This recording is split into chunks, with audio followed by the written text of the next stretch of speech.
হিটকোর দায়িত্ব মুখ্যমন্ত্রী দিয়েছিলেন, উনিই ফিরিয়ে নিয়েছেন। ফিরহাদ নিজেই শিলমোহর দিলেন খবরে। ফিরহাদ হাকিমকে সরিয়ে West Bengal housing infrastructure development corporation.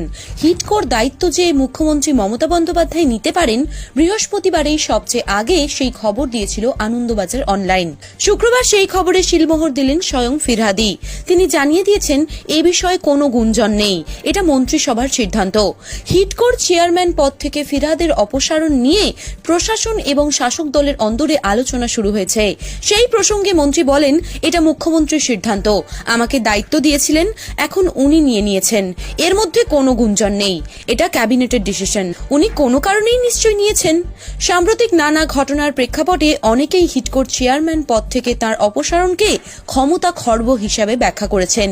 সেই প্রসঙ্গে ফিরহাদ বলেছেন, এর মানে এটা নয় যে আমায় সাইড করা বা সরিয়ে দেওয়া হয়েছে।